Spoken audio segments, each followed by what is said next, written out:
इल्जाम नहीं है कि मैं लेफ्ट विंग से हूँ, मैं हूँ लेफ्ट विंग से। हाईजैक करने का क्या मतलब होता है?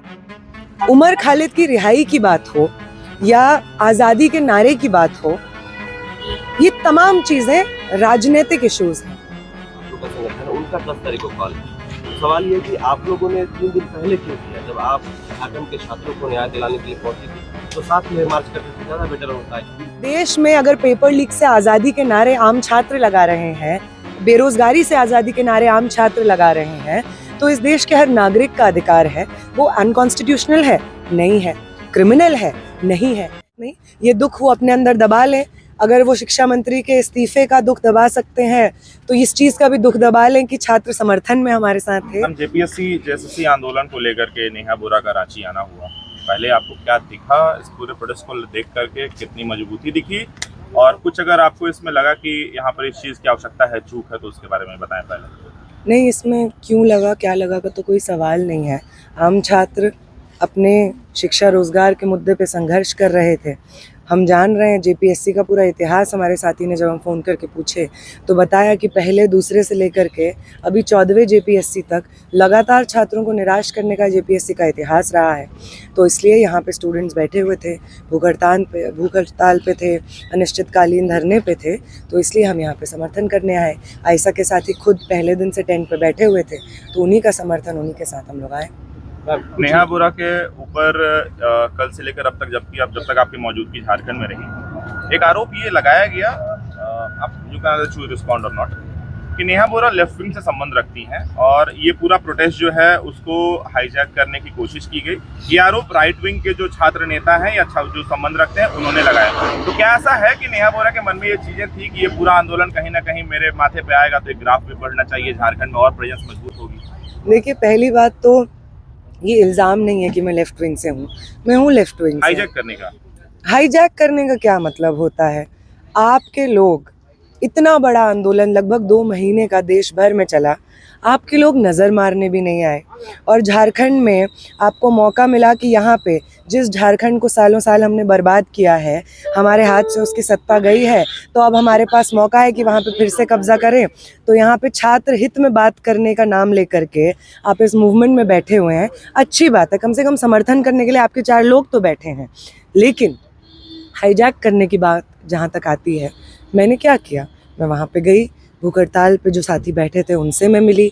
स्टेज से उन्होंने कहा कि आप प्लीज़ समर्थन में बात रखिए। जो स्टूडेंट्स आपको देख रहे थे आपके मूवमेंट में, उन स्टूडेंट्स से भी आप कहिए कि आप वो हमारा समर्थन करें। मैंने वही बात बोली।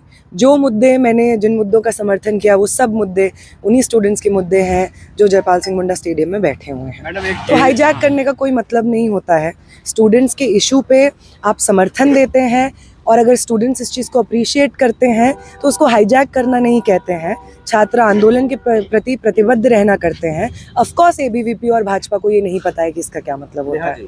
जैसे कि आप लोगों का कॉल था कि 7 तारीख को जो है आप लोग विधानसभा का मार्च करेंगे, विधानसभा का घेराव करेंगे, लेकिन जो झारखंड के अभ्यर्थी हैं, अलग अलग जो छात्रों का संगठन है, उनका 10 तारीख को कॉल है। तो सवाल ये कि आप लोगों ने 3 दिन पहले क्यों किया? जब आप झारखंड के छात्रों को न्याय दिलाने के लिए पहुंची थी तो साथ में मार्च करते तो ज़्यादा बेटर होता है। भीड़ भी दिखती है, जनसंख्या भी दिखता है। देखिए, ये इधर और सिचुएशन नहीं है कि या तो ये होगा या तो ये होगा। 7 तारीख को हमने पहले से मार्च का कॉल दिया हुआ था। अलग अलग ज़िलों से साथी आ रहे थे मोबिलाइजेशन के लिए, और कल के मार्च में अभ्यर्थी भी थे, आम छात्र भी थे, और आयशा और तमाम बाकी छात्र संगठन के लोग तो थे ही। इसका ये मतलब थोड़ी है कि 10 तारीख के मार्च में हम लोग नहीं रहेंगे। हम बिल्कुल रहेंगे। आप जो है पूरा लाइमलाइट लेना चाहती थी। अगर छात्रों के बारे में सोचती, झारखंड के छात्रों के बारे में अगर आपको चिंता होती तो साथ में करती मार्च। तो आज एबीवीपी मार्च क्यों निकाल रहा है? एबीवीपी के लोग निकाल रहे हैं। 20 लोग तो आए हुए हैं। तो ये तो अब उनके छात्र संगठन की क्षमता है कि उनके पास 20 लोग हैं। ये तो उनकी दिक्कत है। हमारे मार्च में 1000 लोग आए तो इसमें हमारी क्या गलती है? हम छात्रों के मुद्दों पे लगातार लड़ते रहते हैं, इसलिए छात्र हमारे मूवमेंट में शामिल होते हैं, मार्च में शामिल होते हैं। एबीवीपी जहाँ पे अपना फ़ायदा दिखता है सिलेक्टिवली छात्रों का मुद्दा उठाती है, इसलिए उसके मार्च में सिर्फ 20 लोग हैं।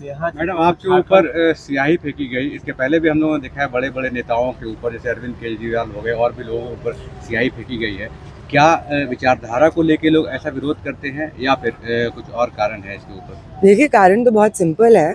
आप अगर सत्ता पक्ष के लोगों के शिक्षा मंत्री का इस्तीफा दिलाएंगे तो जिस तरीके की नफरत और बदले की राजनीति ये लोग करते हैं, तो क्यों उनको बुरा नहीं लगेगा?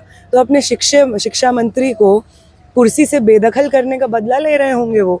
अमरनाथ पांडे नाम है उनका, 26 साल के हैं। कैसे पता चल गया इंस्टेंट कि वो अमरनाथ पांडे हजारीबाग का रहने वाला है? इंस्टेंट कहाँ पता चला? पुलिस ने उनको पकड़ा, थाने लेकर के गए। जब ये इंसिडेंट हुआ उसके लगभग 3 घंटे बाद हमने प्रेस कॉन्फ्रेंस किया जिसमें हमें ये बात रखी। मेरा दो सवाल है, आप मतलब कि इसको अगर क्लियर कर दें तो बेटर होगा। रांची की मतलब झारखंड की मीडिया में एक क्लिप निकाला जा रहा है आपको लेकर के कि नेहा बोरा जब मंच पर पहुंची तो लोगों ने आज़ादी वाले कुछ नारे थे उनको लेकर के नेहा बोरा का विरोध किया और उनको मंच से बोला कि मतलब हमें ये नहीं चाहिए। पहला तो ये है, पहले इसको क्लियर कर दें। दूसरा ये है कि कल जिस व्यक्ति ने स्याही डाली थी उसने चिल्ला कर उमर खालिद का नाम लिया और कहा कि ये व्यक्ति यानी कि नेहा बोरा उनकी समर्थक हैं और देश विरोधी विचारधारा की समर्थक हैं। इन दोनों पर आपका वर्डिक्ट चाहिए। देखिए, पहली बात तो कि हमें स्टेज से उतारा, अगर आप उन्हीं का खुद का वीडियो देख लेंगे तो उस वीडियो में जहाँ मैं खड़ी हूँ 4 लोग मुझसे हाथ मिला रहे हैं, हंस के मिल रहे हैं, तो हंस के कौन स्टेज से उतारता है? और उसमें जो 3-4 लोग आपको फ्रंट में दिख रहे हैं, साइड हटो कहते हैं, वो ये भी कह रहे हैं कि मीडिया के लोग हटिए। तो हटा वो मीडिया के लोग को रहे थे। हमसे ऑर्गेनाइजर्स इतने प्रेम से मिले, जो भूख हड़ताल पे बैठे थे, उन्होंने जो बातें बोली मुझे मेरा मन भर आया। उन्होंने कहा कि जब आप भूख हड़ताल पे बैठी और हमने देखा आप बैठी हुई हैं तो हमको लगा कि लड़कियां क्यों नहीं बैठ सकती, हम भी बैठेंगी। दोनों, हबीबा और सबिता, जो दोनों महिलाएं बैठी हैं, सबिता के आंख में आंसू आ गए। तो इस तरीके का समर्थन मिला छात्रों का, इस तरीके से इंस्पायर्ड महसूस हुआ प्रोटेस्ट में आकर के। वहाँ पे राइट विंग की दाल नहीं गल रही है, उनको थोड़ा दुख महसूस हुआ होगा, तो कोई बात नहीं, ये दुख वो अपने अंदर दबा लें। अगर वो शिक्षा मंत्री के इस्तीफे का दुख दबा सकते हैं तो इस चीज़ का भी दुख दबा लें कि छात्र समर्थन में हमारे साथ थे।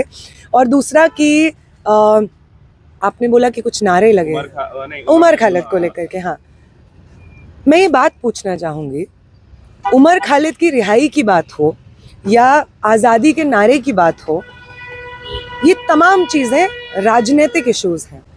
अगर आप मुझसे इस चीज़ पे डिसएग्री करते हैं, जैसे जब हम शिक्षा मंत्री का इस्तीफा मांग रहे थे तब यही लोग, भाजपा आरएसएस के इकोसिस्टम के लोग उनको डिफेंड कर रहे थे। हमने तो उनको नहीं मारा, हमने तो उनके ऊपर स्याही नहीं फेंकी। तो आपको अपना डिसएग्रीमेंट हिंसा से ही व्यक्त करना है, ये आपकी समझदारी की सच में मतलब कितनी खराब समझदारी है, कितनी गैर संवैधानिक समझदारी है, इस चीज़ को दर्शाता है। तो मैं उमर खालिद की रिहाई की मांग करती हूँ, ये मेरी पॉलिटिक्स है। इस देश में अगर पेपर लीक से आज़ादी के नारे आम छात्र लगा रहे हैं, बेरोजगारी से आज़ादी के नारे आम छात्र लगा रहे हैं, तो इस देश के हर नागरिक का अधिकार है। वो अनकॉन्स्टिट्यूशनल है? नहीं है। क्रिमिनल है? नहीं है। पेपर लीक से अगर हम लोग लड़ रहे हैं इस व्यवस्था से, तो इस पेपर लीक की व्यवस्था से आज़ादी मांग रहे हैं ना। शॉर्ट में एक आंसर चाहिए, शॉर्ट में एक आंसर, एक सवाल। जेएनयू के लोग को ऐसा टैग क्यों देते हैं लोग? क्या उमर खालिद की वजह से या फिर अभी क्या माहौल है वहाँ पे? उमर खालिद जेएनयू के एक स्टूडेंट थे, वो पिछले 6 साल से जेल में बंद हैं और उनकी ट्रायल तक शुरू नहीं हुई है। अगर गोदी मीडिया आपको टीवी स्क्रीन पे एक ट्रायल करके जुडिशियल सिस्टम को रिप्लेस करके बोले कि वो है अपराधी, तो आम जनता मान थोड़ी लेगी। बृजभूषण शरण के ऊपर जब इतने लोगों ने आरोप लगाए थे, सेक्सुअल हरासमेंट जैसे संगीन आरोप, तब तो आप लोग उनको डिफेंड कर रहे थे। लेकिन आम छात्र जिनके ऊपर इंक्वायरी नहीं हुई है, उनके ऊपर गोदी मीडिया इंक्वायरी कर देता है अपने टीवी स्क्रीन पे और आप वो मान लेते हैं। ये तो किसी संविधान और लोकतंत्र के दायरे में नहीं।